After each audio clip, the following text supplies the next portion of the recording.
I just feel like a weird creep over here, just staring at you guys from off to the side. But Zach, let's talk just really quickly. Let's talk about the job that you guys had taking this novel and turning it into a movie, because obviously, when people read a book and it's very personal to them and they sort of project what they see, what were some of the challenges and how did you guys go about being able to take that onto the screen? Wow. Well, it was super easy. We just kind of... I think Steven would back me up in saying this was the most complex, it's definitely the most complex movie I've ever worked on, and I think Steven might agree with me.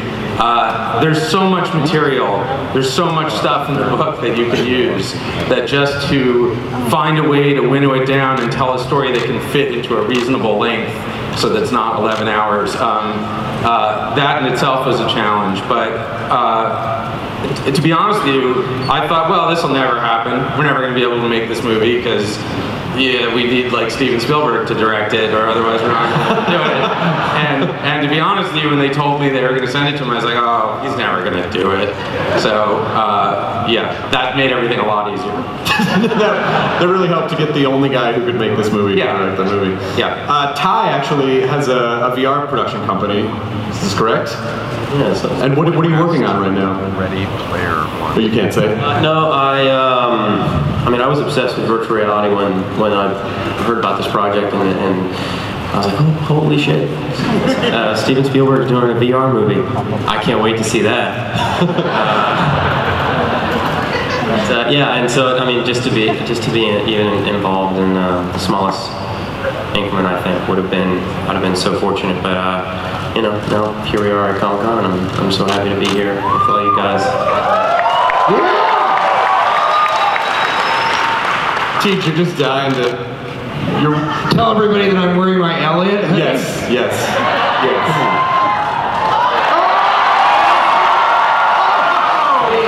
Steven Spielberg, and I always refer to him as his full name. Steven Spielberg will. He doesn't like to reference like in a meta way his own movie so much. So I dressed up as sort of with Back to the Future shoes. I did the whole thing. I'm in the spirit of Comic-Con. I'm ready to play along. I feel so stupid because I just wore a Jurassic Park patch and I'll be like, he's gonna love this, and then you're like in 9 characters. I feel shamed. This isn't even. It's not even real. I took it off. Yeah. The head of Warner Bros was like, Jurassic Park, huh? I'm like, it was for Steven! So I just sort of threw it into the audience there. Olivia, we're going to talk a little bit about how most of the characters in the film have a human version and an avatar. So can you talk a little bit about the creation of those 2 different types of characters? Yeah, it was really fun. I mean, these avatars are sometimes the idealized version of themselves or a completely different creation. So kind of working with that duality in mind, because some of us in motion capture, we had to adopt different characteristics and different physicalities. So to work with that was really fun and interesting, and unlike anything that I've had to do before. And a challenge for us all, I would say, just becoming comfortable. So for Ernest, because this book came out about 6 years ago, and I mean, is this so surreal? Are you surprised at how close you are to this vision? And is this the vision that you imagined when you were feverishly typing away? Is this what you saw in your head? It's better than that. You know, the whole time I was writing the book, I assumed it could never be a movie because of all the different. I kind of wanted to mash up pop culture and pay tribute to everything in pop culture that I love, and I assumed that it could just never work as a film. But that's why I was so gratified when I think really the only 2 guys who could have made this movie came on board. Zach's work is a big influence on me. He wrote Last Action Hero, which is one of my favorite films. And kind of the first movie where a movie fan gets trapped inside a movie and uses their movie knowledge, to survive. And so, and I just had the best experience with the adaptation. But as far as like virtual reality coming about, that's what's amazing to me about this film. This movie is going to expose so many people to the concept of virtual reality that I think it's going to change the speed with which virtual reality is adopted by our civilization. It's really, that's the power of movies. So it's really exciting. Last Christmas was the first Christmas where you could buy virtual reality headsets, commercially available. So it's weird to have this all come about at the same time. I can't imagine why people in today's day and age would want to escape actual reality. I mean, there's no reason that I can think of. But I guess if the kids like the VR. Ben, do you have any stories, anything that was fun for you about working on the movie and working with Steven? Nah. Okay, good. That was it. Everyone just leaves. Hi. I love you guys. Yeah, no, it's awesome. I mean, if you turn up to work and Steven Spielberg is your boss, come on. Everything else is just gravy after that. We have some time for audience Q&A. If you guys want to ask a couple of questions, we have just about 8 minutes or so. Hey, Mike! Hey! How you doing, buddy? Hey guys, my question is, I saw some of the iconic video game stuff, and is Sinistar going to be in the game? Because I do a good Sinistar. I hunger. Sinistar. Yeah. I don't know if Sinistar made it in, man. Because you could probably see one of the ostriches from Joust in the teaser exploding and turning into an egg. There's so much video game stuff, classic video game stuff hidden in this movie. It's going to make you happy. Well, nothing's stopping you when you watch the movie from just sitting there and going, I am Sinistar. Like, you can totally just do that. Good to see you, man. Hey, what's your name? My name's Luis. What's the question? So my question is for the author. Just when you wrote the book, this was before VR became a very popular thing. So how does it feel knowing that VR is pretty much becoming what it almost is already? It's really... No, it's not. There's a guy right behind him that everybody wants to hear a question from that guy also. In the back, right there. So he should go right after, but nobody's not. Go ahead. I'm sorry, what was your question again? So pretty much your book was the forefront for modern day VR. So how does that make you feel that you pretty much wrote the blueprint?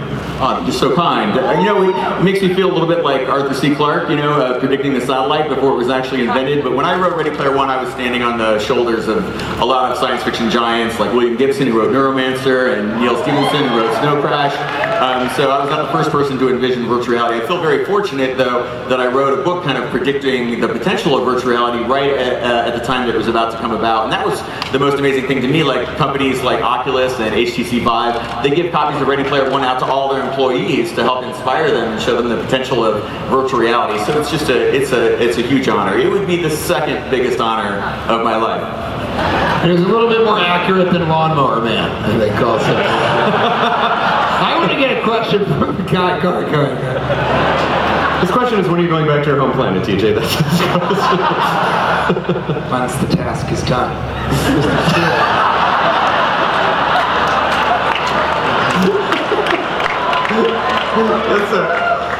Mr. Spielberg, how many times did you read the book before you took on the project, and what stood out the most to you that you said, I gotta do this? Will they let me get away with that? Please.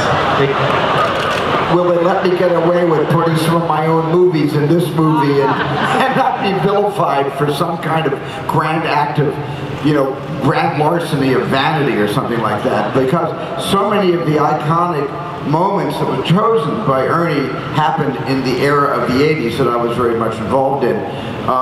So, you know, I had to leave a lot of myself out, or, you know, I would have had to defer to another director. But for me, the thing that really made me want to tell the story, more than anything else, was the amount of, the kind of world that 2045, 44 gives to people, which is so dystopian and so much, people are leaving the country, and all of a sudden virtual reality gives you a choice, gives you another world you can exist in, and you can do anything in that world, anything you possibly could imagine, because there are haptic suits that haven't come on the market yet that give you a kind of feedback that approximates touch, sensuality, and pain. And so that interaction between real life and virtual life by the third act of this movie is almost non-existent. And that in the book is what made me want to jump into the movie. Excellent, thank you. I think we have time for one more question. Hello. Hi. My question is for Mr. What? Wait, hang on. What are you guys awing about? Because the guy in the back? You want the guy in the back to ask a question? All right, I'll tell you what. If you're good and you pay attention to this man, I will let the man behind him ask the final question on this panel. But if his question is no good, that is on you. Do you understand this? A lot of pressure. pressure back there. All that hand waving better yield an amazing question to end Ready Player One on. All right. What's your question? All right. What exactly got into the brainstorming behind like you know from the footage you saw, like we saw DeLorean and the Tron cycles. Like what exactly was the inspiration for you to be like, I want this thing and this thing right next to each other for that scene? Well, a lot of it's in the book. I own a DeLorean. I drive a DeLorean because of this. When I first met Steven, I brought the glove box lid of my DeLorean to the meeting and pulled it out and asked him if he would sign it, and he did. And then I asked him, have you ever signed a DeLorean before? And he said, no. I said, do you know who the only guy in the world with a Steven Spielberg signed DeLorean is? This dude. So that's why it's so amazing that it ended up in the film. But a lot of it, a lot of things that are maybe major events in the book will only be mentioned briefly in the movie or be in the corner of a frame. But all of it's still in the spirit of this in the book. And that was what was one of the most fun parts of the production for me was hearing Steven and Zach. And other people on the cast come up with ideas of things to insert in the film, and then because it's Steven, most of them said yes, and so they ended up how amazing is it to see the Iron Giant, photorealistic. The Iron Giant is a real major player in the story. So I'm going to let this guy ask a question, but I also want to give a shout out. If you haven't read Ready Player One, you absolutely should, or listen to the audiobook, which is narrated by my dear friend Will Wheaton, and he does an amazing job. So he doesn't want to ask a question, so you just want to sit back there and kind of co-host. I'm totally up for that, my friend. You can sit back there and co-host as much as you want. That's all the time we have for questions. I would like to thank everyone up here. Ready Player One opens March 30th, 2018.